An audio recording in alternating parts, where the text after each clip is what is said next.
Welcome back sa aking YouTube channel. Para sa mga first time lang po na manood, please click mo na yan, Jeremy's TV, Manila.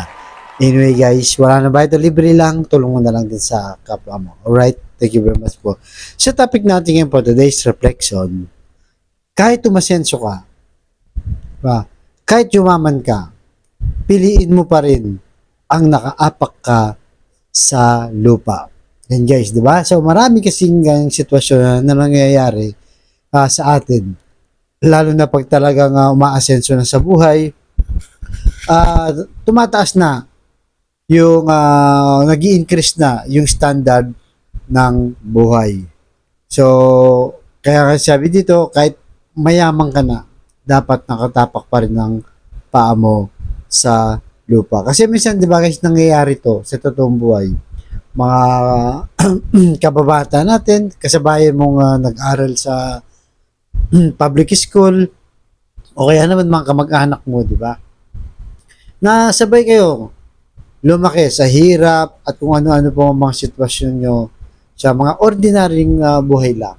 Tapos dumating yung panahon, siyempre, dekada-dekada na yan, hindi kayo nakikita, at mabalitaan mo na lang na asensado na siya, umangat na yung buhay. So, yung iba, pagka ganun na nagiging sitwasyon, nakakalimot na. Yung pagtaas nila ng antas ng buhay, yung pag-asensyo nila, nasa utak na. Umaga, tumaas na yung pride nila. Naging mayabang na, di ba? Maging mata pobre na. So, hindi ka nakakilala. Di ba? Hindi nakakilala yung mga dating kakilala. Yun, ganun magandang salita, di ba guys? Na talaga namang wala na. Wala nang pakialam. Di ba? So, hayaan ka lang. Hayaan ka lang na kahit minsan na gusto mo humingi ng tulong, wala pa rin. Yan ang madalas na nangyayari sa atin pagka may mga ganong mga kaibigan o kamag-anak na umaasenso. Kaya nga, kung gusto mo maging dakila o kung gusto mong mas mataas pa ang tingin ng Diyos sa iyo, kailangan magpakumbaba ka. Kaya nga, sabi sa Mateo chapter 20, verse 26, sabi ni Jesus, kung nais ninyong maging dakila, dapat kayong maging lingkod ng iba. So, yan guys, napakalinaw, di ba? Napakalinaw. So, magpakumbaba daw tayo. Yan ang magandang halimbawa kung gusto niyo maging dakila. Kasi hindi yun ikaw ang paglilingkuran.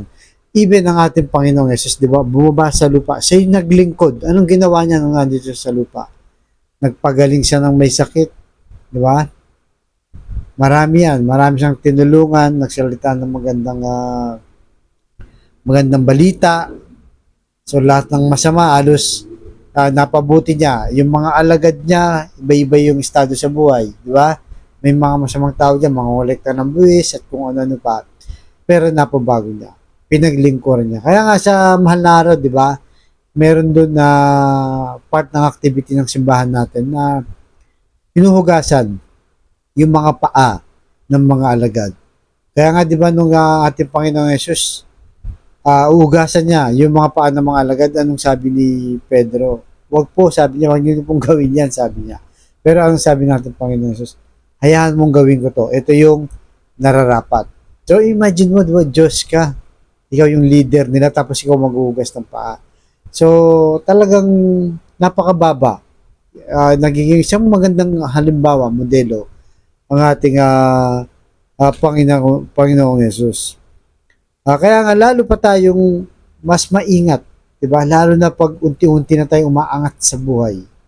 Huwag natin kalimutan yung mga taong nakasama natin. Diba? Yung time na walang-wala tayo, sila yung tumulong. Tulungan natin. Ibalik natin. Para lahat ay maging masaya. Hindi naman porket tumulong ka, bibigyan mo na lahat ng kayamanan. Hindi, yung tama lang na tulong. Siyempre, magtira ka naman sa sarili mo, hindi lahat itutulong mo. Dahil umaangat ka na nga, ibig sabihin, binless ka na. Diba? Binless ka na, so kailangan nang gawin mo. Lalo ka pang mag-bless, lalo ka pang tumulong sa mga taong nangangailangan, lalo na sa mga naging kakilala mo, nakasabayan mong mahirap nung panahon na walang-wala ka pa. Kasi pag ganun ang ginawa mo, lalo ka pang i-bless ni Lord. Lalo pang dumaloy ang mga pagpapala. Dahil unang-unang sinyalis yun na mapagkumbaba ka. Lalo ka pang tumulong. Kasi di ba kung naging mataas ka, mataas ang pride mo, at umakit sa ulo mo yung pagyaman mo, pag-asenso mo, magiging arrogante ka na, di ba? Matapobre ka na, wala ka nang pakialam sa paligid mo, di ba?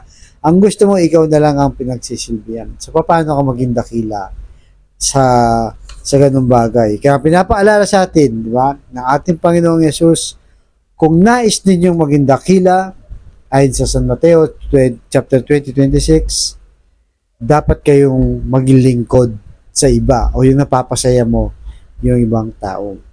So kaya sa kapatid natin nanonood sa aking vlog na may matinding karamdaman, problema sa pamilya, problema sa financial, sabayan mo ka sa napakasimpleng dasal.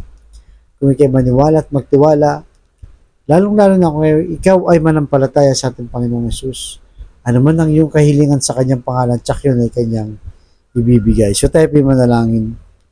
Lord, i-bless niyo po ang kapatid namin nanonood sa aking vlog na may matinding karamdaman. Stage 4 cancer na. May taning na po sa buhay. Matagal na pong bedridden. At kung ano pa mga uring bumabalot sa kanyang katawan, ipuhin niyo po, Lord, ng inyong mapagpagaling na kamay. Aplusin niyo po, tanggalin niyo po ang kanyang karamdaman. Ganon din po sa pamilyang nagkawatak-watak at nagkasira-sira dahil sa hindi pagkakaunawaan. Ibalik niyo po ang kanilang magandang samahan. Pagbigkis-bigkisin niyo po muli. Ganon din po, Lord, sa financial na kailangan namin lahat. Lalong-lalo na, Lord, yung kapatid namin walang-wala. Ultimong pambili ng bigas, pinuproblema nila. Ng ulam, ng pambawon sa mga bata, pambili ng gamot sa may mga sakit na kanilang mga kapamilya, at ano pa mga pangangailangan sa kanilang buhay. I-bless niyo po, Lord, ang aming buhay. So, ang lahat ng ito yung hiling namin sa matamis na pangalan ng Panginoon Jesus. Amen and amen. To God all be the glory. Sa ngalan ng Ama, ng Anak, ng Diyos Espiritu Santo. Amen. Thank you very much po.